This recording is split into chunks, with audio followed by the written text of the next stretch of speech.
NFL Draft 2024 is here, and this is about the time of year that the NFL starts taking control of all the headlines. This is Gridiron Nation, y'all, and we're talking UFL and talking some NFL water cooler talk. Yeah, welcome to Gridiron Nation, baby. Let's do it.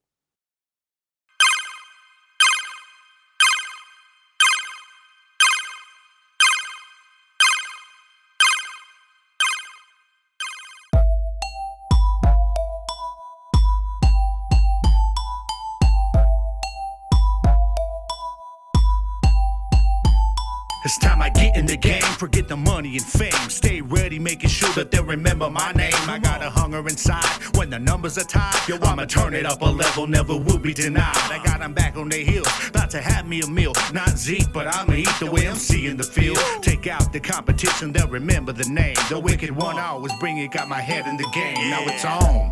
Finally went and wrote me a song. We the nation, eyes up on the chip and taking it home. Always up in my zone, yo, I'ma alter the plot. Man, it just can't.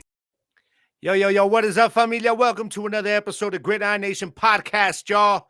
This is the podcast that is made for the average hardcore football fan, by the average hardcore football fan. Y'all already understand that's exactly what I am. What is up, familia? I am your host, Gabriel Garcia, a.k.a.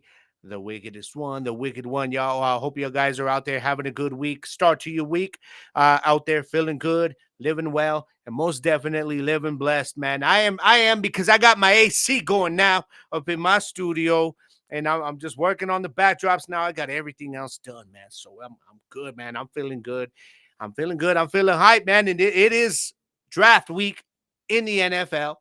So y'all know what that means, man. That means that this is, first the NFL kind of takes over the headlines when free agency kicks in, right? Like the first week of free agency. Then it kind of starts to die down a bit. And then, everybody's doing mock drafts and whatnot. And then all of a sudden, draft week comes and boom, right again, that's all everybody's talking about is the NFL. We got MLB going on right now, okay? My Diamondbacks, 2 games back of first place. Damn it, let's get it together, D-backs. Come on now. And, we also got the NBA Finals, y'all. Not the finals, excuse me. The NBA playoffs. NBA playoffs are going on right now. We got the first round going in, and my Magic, y'all need to get it together. Y'all in Cleveland now down 0-2. Down 0-2. This is unacceptable. Okay, Paolo, Moncaro, come on, baby. You and Franz Wagner got to get it together. And I think they'll hold it down at home. At least I hope they do. I hope they do, man. Come on, Magic. It's been a while since we've had like a legit playoff squad, y'all. Okay, what was the last time we were in the playoffs? Was in the bubble year? Yeah, I don't want that. No, that was when we got beat down. Okay, we got like one game. We beat the Bucks and Giannis like one game, and then after that they just killed us, man. So hoping to see a little bit better from my squad this year as a 5 seed. Should have been a 4 seed. We didn't fall apart there late in the season, but it is what it is. Probably would have been playing the same squad anyway. So, yeah. So that's what's going on right now. NBA playoffs, Laker fans, where y'all at? Y'all down 0-2. Okay. Hey, the Knicks are up 2-0, man. So, yeah, if you're a basketball fan, this is a good time. This is a good time right now because the NBA playoffs were just coming off of March Madness for collegiate basketball. Now the NBA playoffs are kicking in. So saw some good stuff, man. MLB, but we got UFL going on right now also, and it's been a little bit hard for me, y'all. It's been a little bit hard because my Renegades. I know what y'all doing, man. I don't know what the hell y'all doing, man. They look strong for the first 3 weeks. Yes, they were 0-3, but it came out looked strong in that first half against. Kind of let it slip away in the second half in front of 40,000. They had to get beat with under a minute left. And then, they got a 10-point lead with 2 minutes left on DC. DC comes back when under 2 minutes and wins the game. All right, so there we go. They go up against Houston, and I'm like, all right, you know what? Here we go. And what happens? We play the worst game of the season. Okay, this was, you talk about bad defense, bad coaching, bad everything. Yes, my boy Luis Perez, it was bad on you too, dog. All right, so, but I'm not gonna rant about that game today. Y'all gonna have to tune in on Thursday on Hellraiser's podcast when I drop it Thursday evening, or you can catch it on YouTube on Friday. All right, no, and I'll be getting it out. I'll be getting it out. Okay, but yeah, man. So that's what we got for you guys today, man. We're gonna talk a little bit of UFL football, okay, and then we're gonna talk a little bit about some NFL news and just see, what's been going on. A little bit of water cooler talk, as I'm now calling it, and then we will get into the NFL draft, man. I'm gonna give you guys my mock 10. Okay, this is gonna be the 10 guys that I think are going to go in the top 10, where I think these teams are going to go that are drafting in the top 10. This is all assuming, okay, I'm just giving y'all a heads up that none of these teams trades out of that first round or trades down.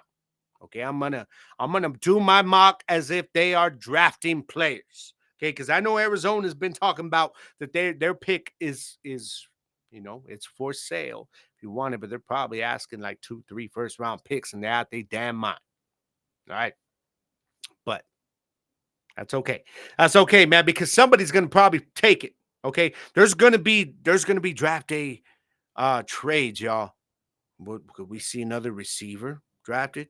Okay, we'll talk about Brandon Ayuk here in a while. Is that one? Could we see another AJ Brown situation there? It's possible, man. It's possible. The Eagles are talking about showing interest in trading up. Arizona, don't play. Don't you be giving up that spot for peanuts, okay? Because I know how Howie Roseman does down in Philly, man. That dude's like the devil. I don't know how he convinces these people to take some of the deals that he puts out there for him, but he does it. I don't know how. What it is, what it is. All right, man. So, all right, y'all, let's get right to it, man. Let's look at what we've got here in the UFL, because it's time for the UFL Week 4 recap. Yeah. I'm very disappointed, of course. Obviously, my Renegades are the only winless teams 0-4, better than 0-4. And they had a chance to show that last week against another bad team. Actually, I still want to say Houston, if they played again, would Arlington win? Maybe. They played horrible, y'all. That's all I'm going to say. So we're sitting at 0-4, bottom of the XFL conference. You got St. Louis Battlehawks sitting at 3-1 on top of the conference, tied with San Antonio. Okay, but they have the tiebreaker over San Antonio right now. So San Antonio's at 3-1. And my Arlington defenders, my Arlington Renegades are looking at DC defenders. They're sitting right above Arlington in the 3 spot at 2-2. And I have a feeling Arlington, man, San Antonio, watch out, y'all. Oh, they're talking. Their fans are talking. You know that you can tell they're so sad from last year. Like everybody hates Arlington, man. It's a trip. Battlehawks, y'all hate Arlington because we got into the playoffs over y'all last year and won it all. San Antonio, y'all hate Arlington just because y'all were trash last year and we went on to win the championship. But they're talking. They're fans. So I'm going to be laughing my ass off if Arlington pulls this one off, which it's possible because I do not expect Luis Perez to have 2 bad weeks in a row. Okay. But nonetheless, let's look at the USFL conference. Birmingham now sits at 4-0. Damn Birmingham Eagles, Philadelphia Stallions, whatever you want to call them. And it's your fans that do it, okay? It's the fans, that's all I'm saying. Michigan Panthers at 2-2 in second place. Memphis Showboats at 1-3 and the Roughnecks at 1-3. Man, so that's how it's looking like the XFL is going to be a little more competitive than what the USFL is. At least right now, we're barely about to hit mid-season. All right, so that's how it's going down, man. But it was a good week though. It was a good week for the league. Another good week of good football. We had the Showboats. They dropped another game. All right, they had to travel to St. Louis. There was over 30,000 there for this game, and St. Louis just they put it on. They put on a clinic, man. It was 32-17, and I figured Battlehawks would win this game. Showboats are just not showing. Showboats are not showing. There's no pun intended. They're not showing what everybody thought they would on paper. Okay, when the season started, but We also had the defenders. They actually put up a fight, man, against the Stallions. Everybody's talking about, I know the Stallions are 4-0, but they are beatable. This game shows that. They had to pull this one out their ass. 20-18 over the defenders. Stallions fans are already talking about just crown us. It's just going to take that one loss in the playoffs, guys. And you guys are not rolling every single game. Yes, you did it against the Showboats. Okay, but this defenders team had y'all on the ropes, man. Y'all found a way to win it. I'll give y'all that. But just be careful what you say, man. Your fans, I'm sorry, man. And it's not all of you, but your fans are annoying as hell, y'all.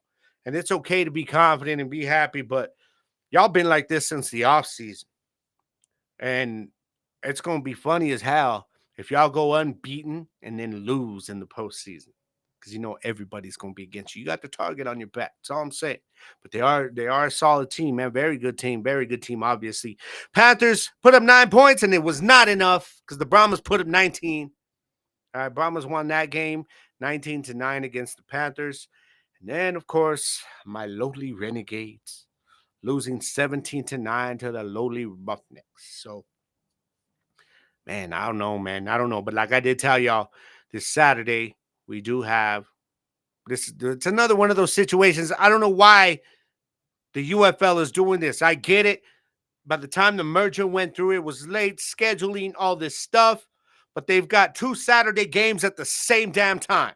And they're trying to make it look good, right? Like they put it out there that it was like over almost 1 million people between the 2 games that were both in prime time this past week. And it's like, but it's total. They're not giving us how many watched each game. We're not falling for that, man. Y'all are trying to make it look good. Don't do that, okay? Because it's just making us. You're just making us look like you think we're stupid. All right, we're the ones that are pushing your damn league, man. Don't insult us like that. They got 2 games. If you're here in the Mountain Time at the 5 p.m. slot this week, it's my Renegades and the Brahmas. And then you got the Stallions at the Roughnecks, which is a game nobody's going to care about unless the Roughnecks win, and then we're all going to be laughing and pointing at the Stallions. Okay, but I know I know my Renegades lost, but we're 0-4. Okay, that's the difference there. But both of these games at 5 o'clock Mountain Time. What the hell y'all doing, UFL? Are you trying to get eyes on this product all you can? This is not helping. Stop it. Stop it. Then on Sunday, 10 a.m. Mountain Time, you got the Battlehawks at the Defenders. Should be a very good one. Should be a good one. Audi Field, DC is not lost there. Okay, there's not going back to last year. They have not lost. There. This is going to be a good game. Okay, I think DC is barely pulling some of these games out the ass. The 2 games that they won, and they almost beat Birmingham. One good enough, though. This should be a good one, though. It would not surprise me to see the Defenders win this one. And also, we got the Panthers at the Showboats. This Showboats, y'all gotta do something, man. I'm gonna pick them this week. Let me go down. Let me just pick these games. All right, pick these games. Of course, Brahmas and Renegades. I'm picking my Renegades, of course. Of course, I don't care if we're 0-4. I'm a fan. I have faith in my team every single week, man. Regardless of how logical it is or not, I believe my team can pull this upset off, especially how competitive the league has been this year. Okay, there's not been a lot of blowouts. I think there's been 2 blowouts, maybe. That's it. All right. But I got the Renegades winning this. I think Luis Perez is going to play better. I think the defense, they did. This is it. And I expected them to come in with a chip on their shoulder last week. They didn't. All right. So I got to see something from the entire team and the coaching staff here. They made a change at kicker, y'all. Rosalino is gone. Their all-time leading scorer. He's missed 1 kick this year. He's missed 5 kicks out of 35 since 2020. I'm like, y'all are making changes in the wrong place. What are you doing? Renegades, help me out, man. All right, get this win. So I can laugh at Brahmas fans who have been talking a lot of smack, man. Stallions and Roughnecks. Of course, I got to go with the Stallions. I hope the Roughnecks win, but I'm going with the Stallions in this game. Battlehawks at the Defenders. Oh, I'm picking the home team. I think the Defenders hold it down at home. I think their defense shows up And I think they get it done. And then we got the Panthers at the Showboats. This is one that I'm still not convinced about that Panthers offense. I really think the Showboats. Oh, I don't know what's going. I don't know what's going on with Cookus. I don't know. Is it going to play? I don't know. But I have a feeling the Showboats are going to show up this week and get it done. I like the Showboats to win and go to 2-3.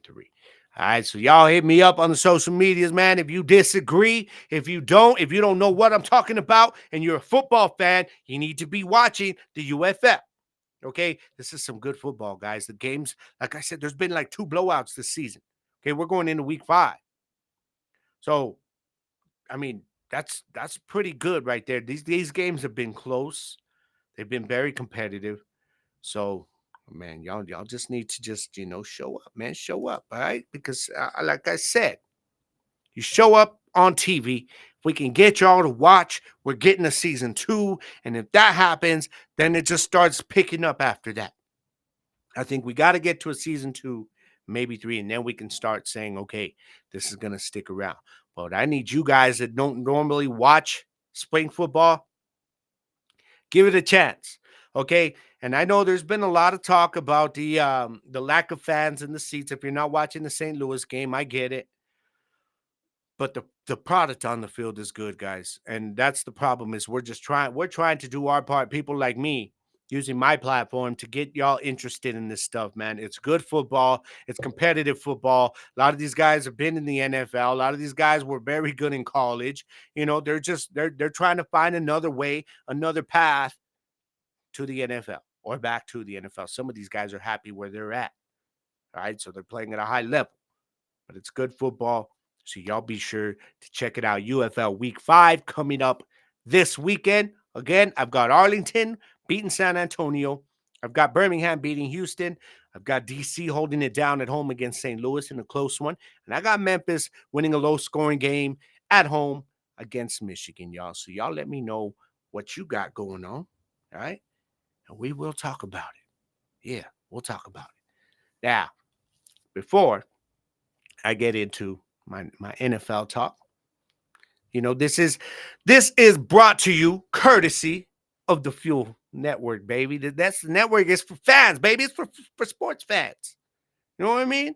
And they've given me a home to air this on your big screen. So y'all go on and download the Roku app. It's free, absolutely free. The Fuel, you'll find Gridiron Nation episodes on there. You'll find the Gridiron with me and Jerzey Tha King on there.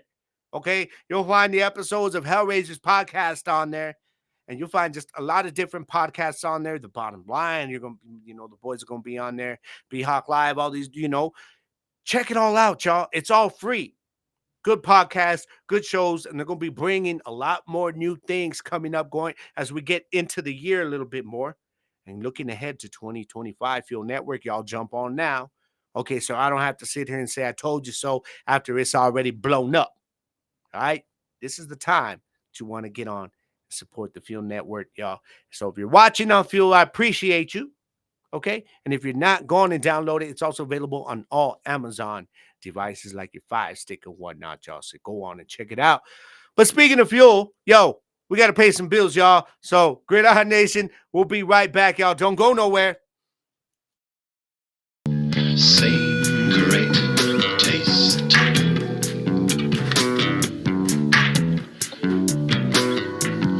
Yes, same great taste.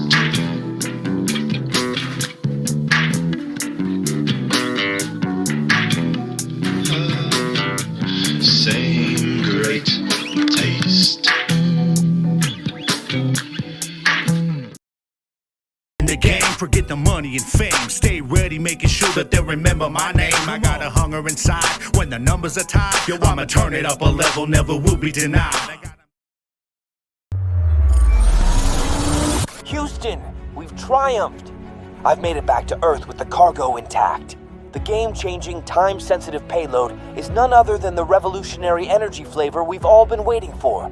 Introducing Merc Mayhem Cherry Limeade. Merc Clan played a crucial role in securing this energy flavor, and together we've unlocked the future of power. Merc Mayhem is not just a drink, it's a statement. a fusion of relentless energy and bold flavor. The secret is out. Merc Mayhem is set to redefine the energy landscape, leaving ordinary drinks in its cosmic dust. Get ready for a taste explosion that matches Merc Clan's unparalleled power. Join the revolution, and let's unleash Merc Mayhem upon the world. Astronaut M signing off.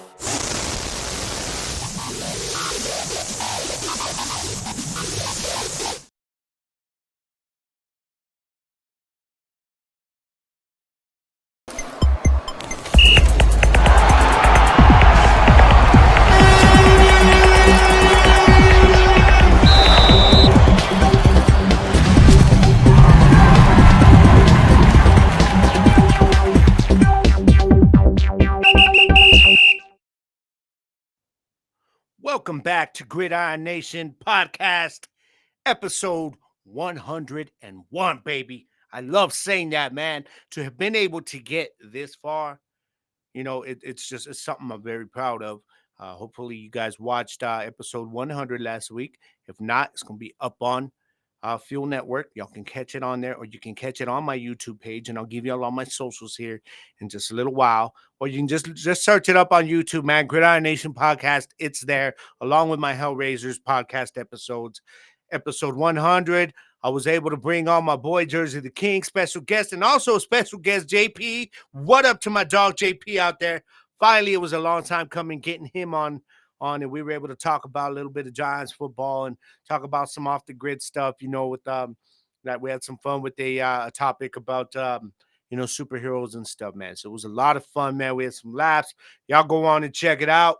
But here we are, episode 101. We keep rolling, baby. That is how we do it here at Gridiron Nation Podcast. Because once again, this is the podcast that is made for the average hardcore football fan by the average hardcore football fan. You already understand that's exactly what I am. And by the way, y'all, if you were digging the song at the beginning of the show, that's right. That is me. I will shamelessly plug my music every single week because it's my show and I can do what I want. But seriously, though, go on and check out my music, man, up on Spotify or anywhere where you get your music. It is there. iHeart Music. It is up on Pandora. All my music is up on Amazon. Everything. Apple Music. It's there. iTunes, whatever the hell it is now. I don't know. I don't use an iPhone. I'm an Android user. Okay. I left Apple a long time ago and I never went back. But wherever you get your music, Spotify, it's there, y'all. And if you're right now, if you got a chance, I'm gonna give you this right here. Go on, scan that QR code, and it'll take you right to my Spotify page. And also, y'all, if you have not been able to check out my new podcast, Hellraisers Podcast, which is dedicated, it is actually the first podcast that is dedicated to covering the Arlington Renegades fully. Just the Arlington Renegades. It is dedicated to the Arlington Renegades by the fan. Now, I'm not saying that I am the official of the league or of the team because I'm not. They don't have an official podcast. I'm the closest thing y'all got. All right. And so if y'all want to check it out, well, go on and check me out, man. I am also up on Spotify with it. There is the QR code. If you don't want to watch it on YouTube or on Fuel, you can catch it on Spotify. It is only available on Spotify in terms of the audio podcast. All right, man. So just putting it out there, y'all. Be sure to check me out and let me know what y'all think, man. I think y'all will be digging it, though, especially if you are a Renegades fan. Jump on and ride with your boy. And it is time that we get into the NFL talk, baby, because that is why we are all gathered here this week, because it is NFL draft time. But before we do that, let's talk about some of the things going on in the NFL. All right. Now, first of all, the Broncos, they just pulled off a trade. Okay, for quarterback Zach Wilson, New York Jets. They actually, I think the Broncos probably won this trade because they get Zach Wilson and a 7th-round pick, and they gave up a 6th-round pick. That was it. So if you want to call anybody a winner in this, it's probably Denver. But also, I mean, Zach Wilson's a winner in this because now with Jarrett Stidham there, okay, and Ben DiNucci, I got to say that Zach Wilson could very well be the front runner to win that starting quarterback job. I don't know if he will. There's going to be a competition there, I'm assuming, during training camp, but he's got a good opportunity to do this, man, and get a fresh start. And maybe he does better. They're in that situation with Sean Payton, man, but best of luck to him. But yeah, so I think Broncos fans are like, okay, let's see what we got, because I don't think the Broncos are expecting to do a lot this coming season. They're going to build. They're in rebuild mode. They're going to draft some players this year. Okay, see what they got at quarterback. And then if needed, next year, they could be drafting a quarterback. But we'll see, man. And also, I want to talk about the Bill Belichick, Robert Kraft thing, man. Like, Robert Kraft, what are you doing, man? Like, all of a sudden now, all these Super Bowls later, Bill Belichick's gone, Tom Brady's gone, and now all of a sudden you're out here, saying like he's going off, man, saying all this stuff about, about Belichick, kind of putting him down. And then of course he went and told, some of the other owners about not trusting him. And it's like, dog, like where was this when this man was winning you championships? Okay. And not, I don't want anybody to start with this whole that was all Brady. No, I'm sorry. A lot of those players that were drafted, like Gronk and a lot of these guys, Gronk, people were taking a pass on him in the draft because of his injuries. A lot of these players that were on those championship teams and that were key players, it was because of what Belichick was doing from the GM position, bringing them in. Okay, so don't give me this whole, it was all Brady. It was both of them. All right, let's put it that way. Brady won his Super Bowl without them with Tampa because he inserted himself into an already nice situation in terms of the talent he had around him and an elite defense helping him out. All right, so don't get it twisted, y'all. You don't have to like Belichick, but I think this is a little bit I don't know, it's kind of messed up. Like you see that whole report that came out and they're tallying it out, the failure of a job search for Belichick and all this stuff. Like, so all these media heads are hating on the dude now, and he's going to come back to coaching. I guarantee you that. This year he's not. He's already taken a spot as an analyst, but I guarantee you he'll be back in coaching. Okay. And then I want to see what some of these media heads are going to be saying, man. I just think it's interesting that Robert Kraft, who was usually very quiet, guy I respected until all this came out. And it's like, damn, dog, really? Like you're going to keep your dude from getting a job? Like, first of all, you're telling him, hey, we're going to move on from you, and I'm gonna talk all this shit behind your back with these other owners so that they don't hire your ass. It's like, damn. And by the way, thank you for the Super Bowls. Get the hell out, Bill. Wow. Robert Kraft, man. I don't know. What do y'all think? What do you guys think about everything that's going on, man? Hit me off. Let me know sometime this week, man, what you guys think, because I just don't like it. I don't like it that Robert Kraft never said anything when they were winning, right? Did he? No. No. Now all of a sudden, when Bill's gone, now he's like, yeah, I'm gonna talk my shit now. Yeah, I hear you. I guess that's the way a lot of them rich owners are, though, man. In the NFL. That's why they're so scrutinized. For good reason. Because of stuff like this. Straight up. Straight up. But hey, we'll see what happens when Bill comes back. I have a feeling he will be back in coaching next year. Maybe he's waiting out for, I don't know, a team called the Dallas Cowboys. I'm just saying, Mike McCarthy, you got to win a Super Bowl this year, dog, or your contract is likely gone. Or you got to at least get there, man. Get to an NFC championship or something.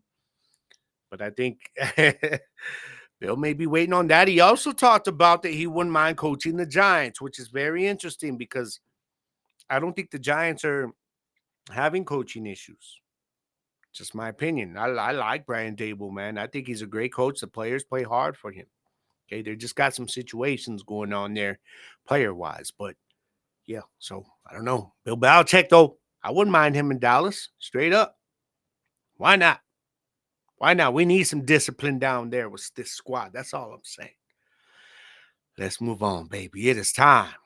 And this, I'm going to transition my NFL water cooler talk into the draft by talking about certain receiver by the name of Brandon Ayuk, San Francisco 49ers wide receiver.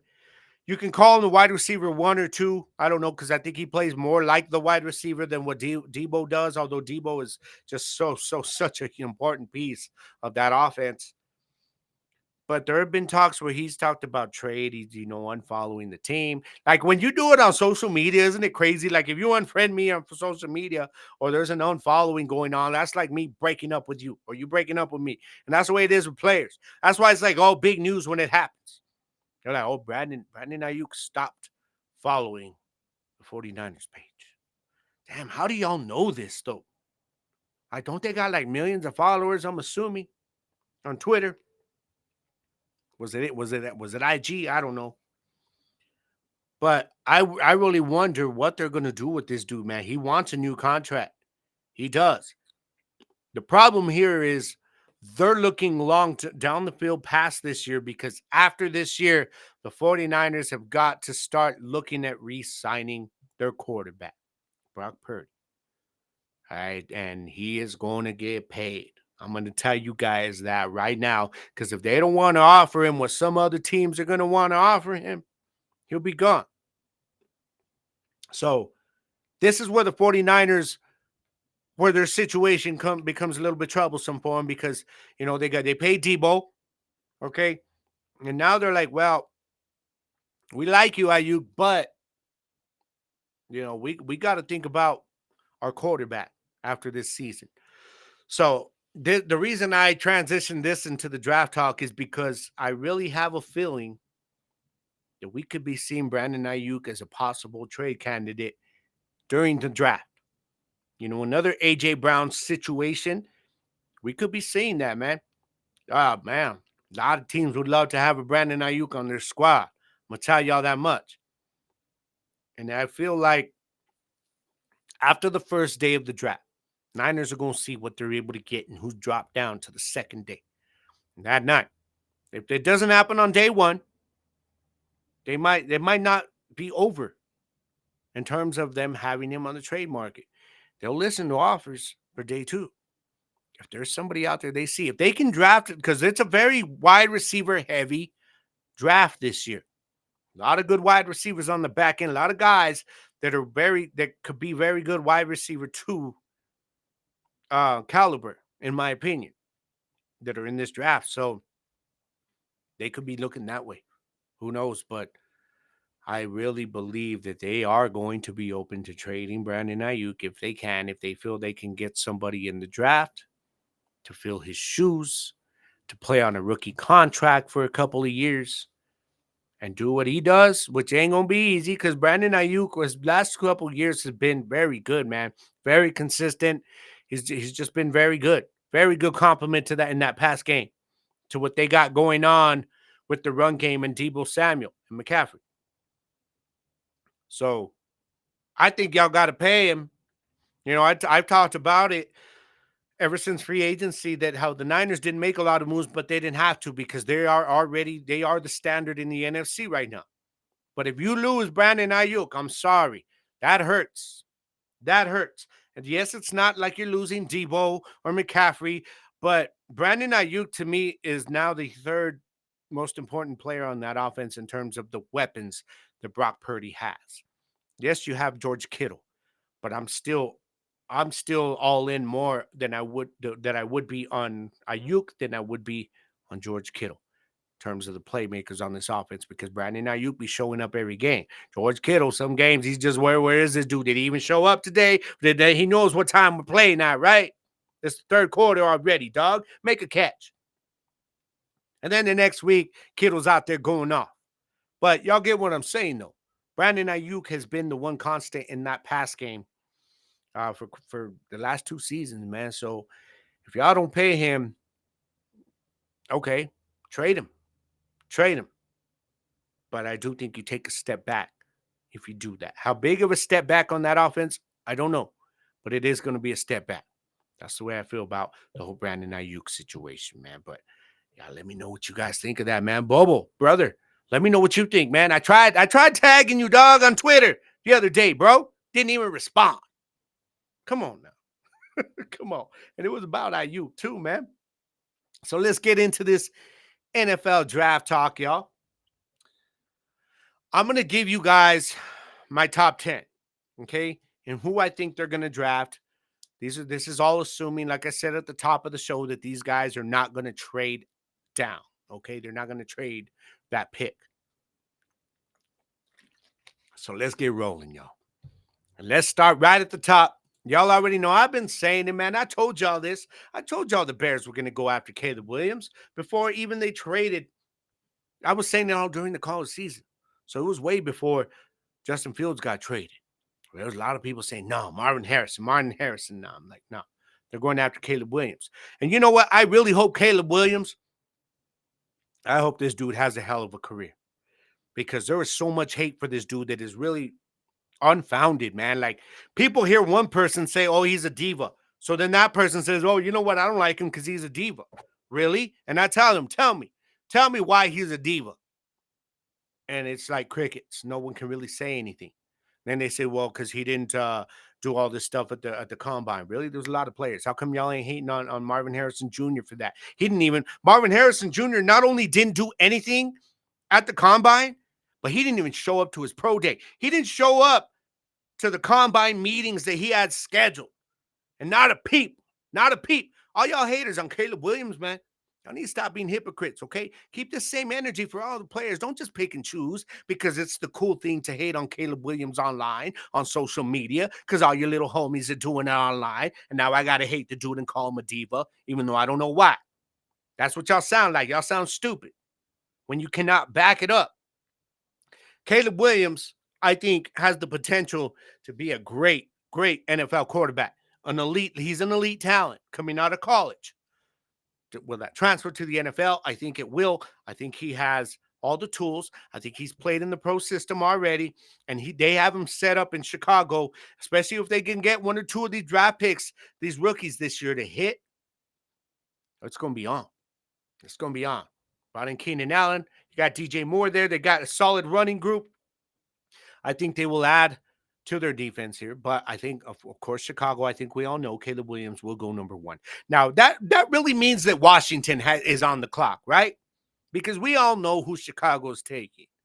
Washington, though, I think this is more of a hope, I guess, that they draft Drake May. Okay.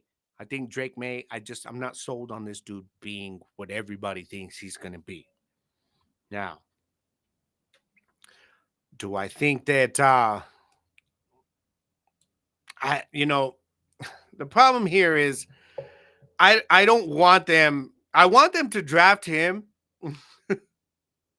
because I don't want them to draft Jaden Daniels out of LSU.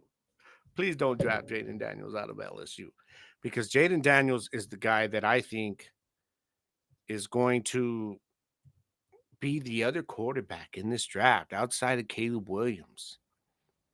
They really roll. So Drake May, he's got some potential. Let's put it that way. Okay, but I'm not sold on him. But I am sold on Jaden Daniels. Granted, I know Jaden Daniels had a couple of stud wide receivers at LSU. Okay, and this was the first year that he really blew up. He ended up going on to win the Heisman. But I think New England grabs him. And if by some chance Washington takes him, then I think New England brings in Drake May. So I'll just put that out there. Okay, but I've got Washington taking Drake May. Although I think that they may go with Jaden Daniels. Maybe. What do y'all think? Yeah. I don't know. This is more of my hope. Arizona, though. Arizona's talked about trading down. What do they want? Probably a lot. Probably too much. So I think they will go wide receiver. And I got them taking Marvin Harrison Jr. out of Ohio State. I think the potential is there to be great. You know, the lineage, what he's done in college, everything he's been able to show, his skill set. So I got Arizona taking him, especially now with no Hollywood Brown there, and no Rondell Moore. They do not have a wide receiver one. All right, so they need one pretty bad right now. That leaves a couple of good ones now. Number 5, the Los Angeles Chargers. they also need a few pieces, man. But they lost. They actually lost their wide receiver 1 and wide receiver 2 as well. Okay, there's no more Mike Williams and there's no more Keenan Allen. So I do think now that I think Quentin Johnston's going to be one of the guys there. I think all they got, you could work on his hands and his catching, because when you look at his physique, everything like that, man, the guy has the potential to be dominant. Okay, just catch the ball. But I think Harbaugh's going to work on that. And I've got the Chargers going and picking up wide receiver Malik Neighbors. I think he's going to be excellent fit. And I think as a rookie, you pair this dude, kidding me, with Justin Herbert. Oh my God. Watch out, AFC West. That's all I'm saying. Malik Neighbors, LSU to the Los Angeles Chargers at number 5. And then number 6, the New York Giants. Now, this is interesting, okay?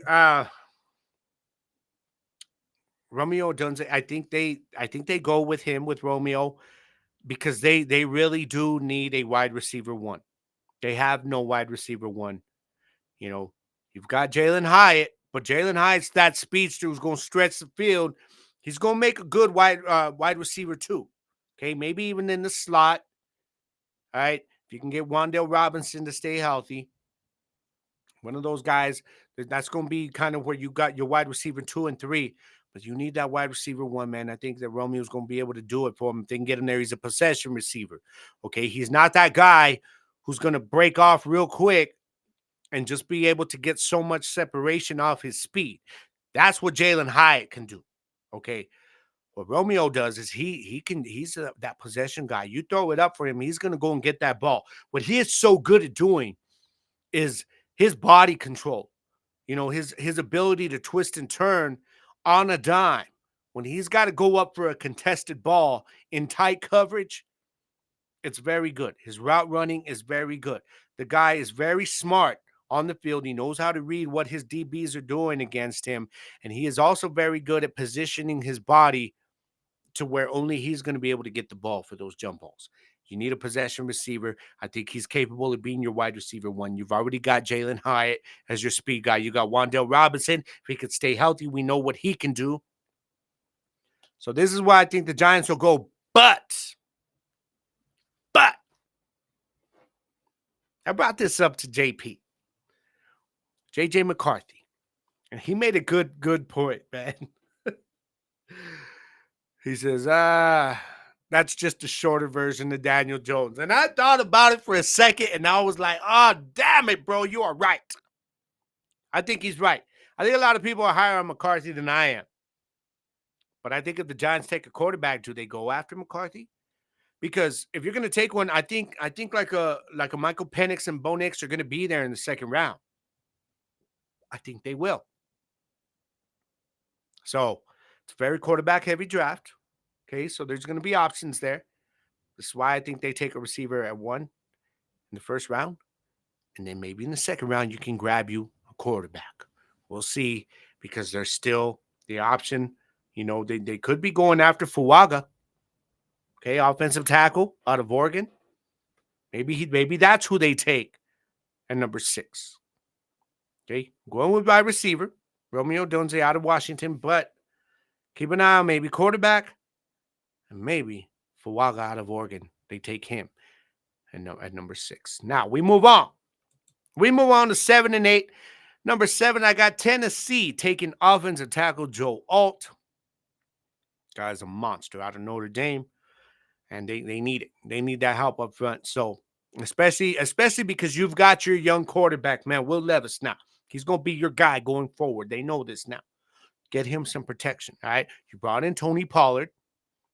All right, he's probably going to split carries there. And you've got your receivers now. Okay, you've got Calvin Ridley. Right? Did he go get Ridley? And then you've got Hopkins. So you go get your boy some protection, man. In Tennessee, you never know what can happen, man. Because usually when you get these tackles that are drafted high, that come out very highly touted out of college, they're ready to go day one. They are day one starters, and they'll usually produce for you. So I see Tennessee going that route. As for Atlanta, now that the quarterback situation's all, taken care of with Kirk Cousins there, I really think that they need a pass rush. Okay, this team at the Atlanta Falcons were number 21 in the league in sacks last year. And this was a year after they doubled. They doubled in 2023. The Atlanta Falcons doubled their sack total from 2022. And they were still ranked number 21 in the league after doing that. Shows you how bad their pass rush has been. So that's why I think they go after defensive end Dayatu Latu out of UCLA. Yeah, I think they grab this dude, and he is going to be a monster.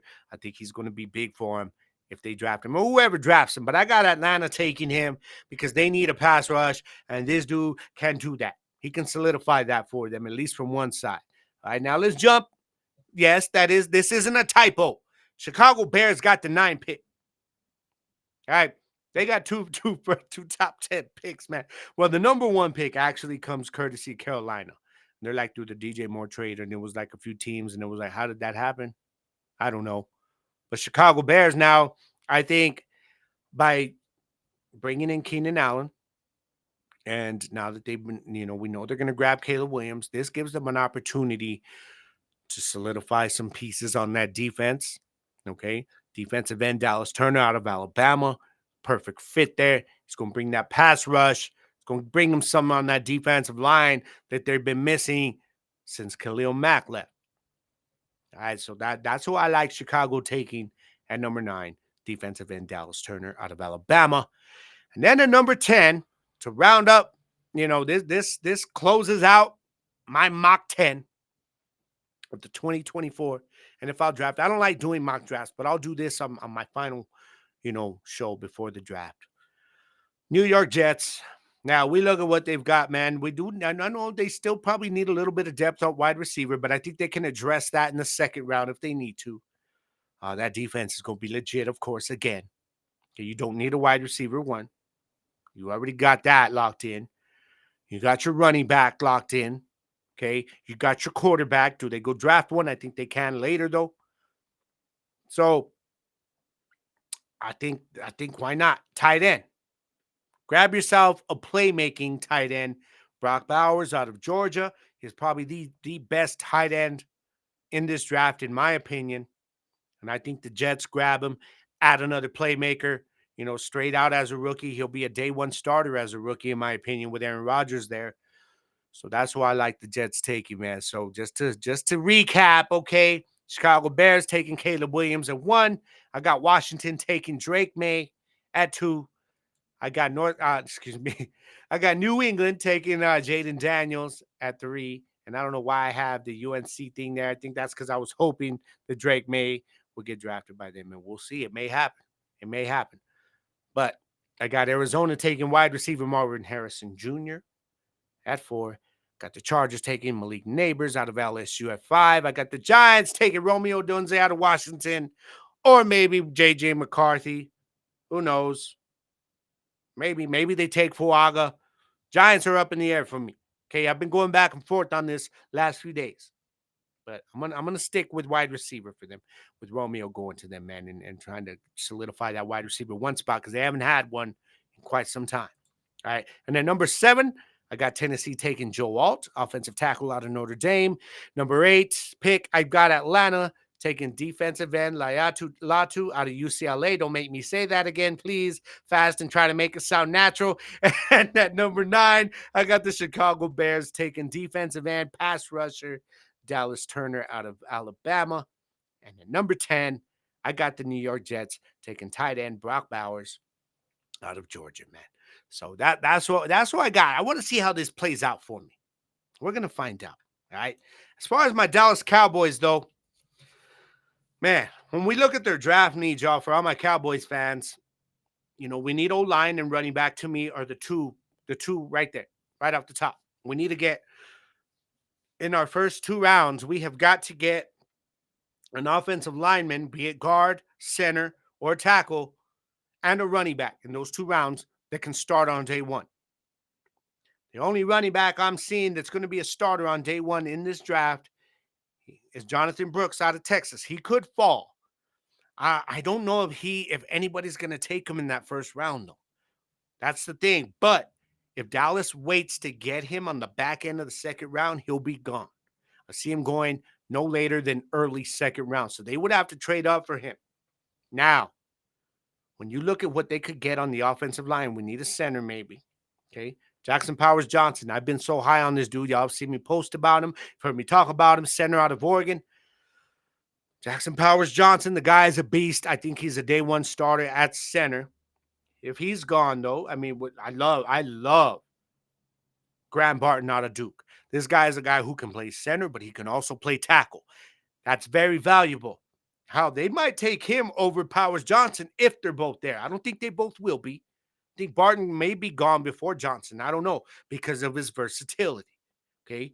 If you got him at center, and if you need to jump him out to tackle for whatever reason on the fly in the middle of a game, he can do it. All right. So Barton and Johnson are my top two guys that I would love to see Dallas, have the ability to draft late in the first round if they go offensive line.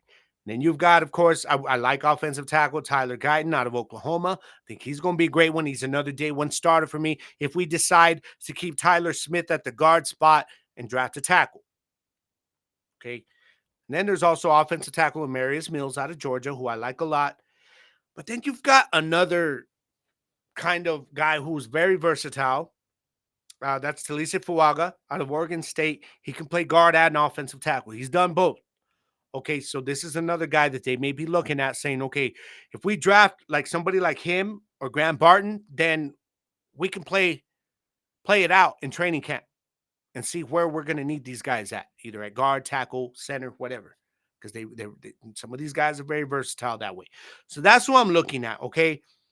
That when you look at what Dallas did, they added Eric Kendricks, who was very good. He's going to be a day one starter linebacker. We still need some linebacker depth. I think they will address that. Okay, Overshown's going to be coming back. We're going to probably be using Micah Parsons a lot at linebacker. He's going to be playing that A gap. But we'll address the depth, I'm sure. I mean, one guy that I like a lot is out of Michigan, Junior Colson. Guy's a tackling machine, and I think he would fit right in with what we got going on right now on our defense, man. I think he'd be able to come in and make an immediate impact as a rookie, even if it's just from the depth standpoint. But we look at other running backs. If Dallas cannot manage to get Jonathan Brooks, they got Trey Benson. He's out of Florida State, but he's a power back, okay? Him and Braylon Allen I like a lot, but these guys are power backs. Now, I do think that that we're going to be seeing a timeshare with running backs. Now, don't give me the Deuce Vaughn is not going to be an RB1. Y'all need to stop the nonsense. Okay. He can be our Darren Sproles, but a situational guy. But Trey Benson, I think, can give us some power. And when we look at what we've got at running back, I don't think Royce Freeman's going to be that guy. He's not. I mean, he may not even be on the roster. This is going to be a camp body, in my opinion. Depending on he's there in case we cannot get a guy that we want in the draft. That's the way I look at it. It's the way I look at it. But Cowboys fans, y'all let me know what you think. Everybody else, let me know what you think. All right, hit me up. And next week, I've got an off the grid segment. I want to know what's streaming right now. What are y'all watching? I want to know. Y'all need to tell me. All right, let me know. Let me know what y'all are watching, man. I've been watching Shogun, guys. It ends tonight, and I cannot wait. I'm going to watch it. I cannot wait. Hell of a show. Y'all need to go on and watch it. It's available on Disney, I think, through Hulu. Go check it out, man. Go check it out. And Warrior, if you have not watched Warrior yet, it's on Netflix and HBO Max. Go watch it, man. I love this show. One of my favorite shows, one of the best martial arts series ever made. And then, of course, there's the Fallout series, getting so much hype. It's being called the best video game adaptation, whether it's a movie or show, period. A lot of people saying it's even better adaptation than The Last of Us, which is very high praise. So Fallout, man, if you love the games like I do, y'all go check it out. But next week, I'm going to be asking y'all during the week, what are y'all watching, man? What are y'all streaming right now? Okay? Let me know, and we'll talk about it on next week's episode. Or should I say version of Off the Grid. Sorry, I'm trying to put this in here. Sorry. All right, y'all. Now, it's time for me to get into the message of the day. But before I do that, don't forget, okay? Don't forget. This Thursday, I got Hellraisers Podcast Episode 5 coming up. Y'all be sure to be ready. It drops on Thursday night on Spotify. The video version will be up on the United Football Media YouTube page and on my YouTube page on Friday afternoon. All right, so y'all be ready for that. Y'all check it out. Follow me, hear me rant and talk about my boys. All right, and let me tell you why I think they're going to win this week against San Antonio, whether y'all want to believe it or not. All right, and don't forget, coming this May, my new monthly podcast, Off the Grid. Go focus a lot on community, music, entertainment, all that kind of stuff, man. Cannot wait to do this. Got my first interviews lined up. And I'm ready to go. I'm ready to go now. I got the studio going. All right. And also, don't forget, y'all, look me up on YouTube, Gridiron Nation Podcast. Follow me on there. Share, subscribe, everything, man. Share the videos. Help your boy out. I need the follows. I need the subscribers. All right. I know I don't push it enough, man, but I got to try. All right. And send me your questions at gridironnationpodcast@gmail.com. Look me up on Facebook at Gridiron Nation and the number 1. You can find me on Twitter X at the number 1 Gridiron Nation, at 1 Gridiron Nation. That is my handle. And I also, anything, if you want to follow all my Hellraisers podcast stuff, it's all on there, on all of them. Follow me on Instagram at ggarcia_gridiron. And follow me on TikTok at Gridiron Nation Podcast. And share the reels, share the videos, shorts, y'all. Help your boy out. Help me get to 1,000 followers on TikTok so that I can stream live. All right. I need y'all help with that. But don't forget, Gridiron Nation Podcast comes to you Tuesday evenings. If I'm not live, I'm dropping the audio version like I will this one tonight. If you're listening right now on Tuesday night, I just made the episode today. All right. That's fresh out the oven, baby. You know what I'm saying? Don't forget on Saturdays, the Gridiron Show with Jerzey Tha King and your boy OG Double G. You can catch it on YouTube. You can catch it on Facebook. And you can catch it on the Fuel Network. I will not be there this week again. Might be the next couple weeks, but I'll be back eventually. But either way, Jerzey going to be coming strong for y'all every single week, man. So don't forget, show up and show out for my boy. All right? Fuel Network, like I said, available on Roku and Amazon devices everywhere, y'all. So y'all be sure to download it. It is absolutely free.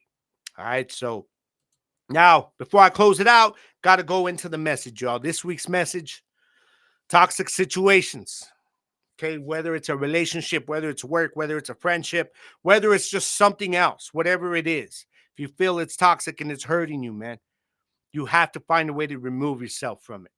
And sometimes you can't immediately remove yourself from these situations. I get that. But you build up on it and you build until you've built that road that allows you to slip out of it. Okay. Because a toxic situation, whatever it is, it's only going to poison you internally, y'all. It's going to turn you into a different person. It's going to turn you into a toxic person. And when you're not that, you don't want to become that. You know what I'm saying? And sometimes staying in a toxic situation, be it at work, be it in a relationship, a friendship, a family member, who knows? But whatever it is, y'all, find a way out of it. Okay? Because you're the only person that can do that. You're the only person that when you're in a poisonous environment, in a poisonous situation, you are the only one that can reach down and grab yourself up out of it, man. And sometimes some of these situations, you're not in a position to immediately do that. But as long as you're up here and you say, up here in your head, you say, okay, I got to start planning for a way out of this. That's the start. And eventually, you do everything you got to do to get out of it, y'all. Because I don't want to see none of my people out there in a toxic situation. I don't want y'all letting any kind of situation like that make you become a person that you're not. You feel me? Because I've been there and I was able to get out of this situation before it did that. And I want the same for all of you, men. So, need to talk? I'm here, y'all. Holla at your boy. All right. But I am out of here, familia. It is time for me to roll up out and go up. And actually, it's time to go pick up my baby girl from school. So, hey, check it out. Hit me up on the social medias, like I said this week, man. And let me know what y'all think, man. We'll talk about the draft next week again. I'll be putting it out this week, so y'all be ready. I want to know what you're watching on Netflix or Hulu or Amazon, whatever it is you're watching. And I'm going to talk about it next week. All your answers on next week's show. All right, but before I go, you already know, man, no matter what life brings you, no matter what it throws at you, like a toxic situation, you can get out of it, you can flow around it, and you can survive it. What you got to do is look at the problem. Don't focus on the problem. You look at it, and then you focus on finding an answer. Because the more you focus on the problem, your mind gets stuck there. You get that toxic thinking of of despair. I'm not getting out of this. How do I get out of this situation? How do I beat this thing that life is throwing at me? What you do is you look around it because you got to flow around it. You find a way around it. You adapt. You evolve.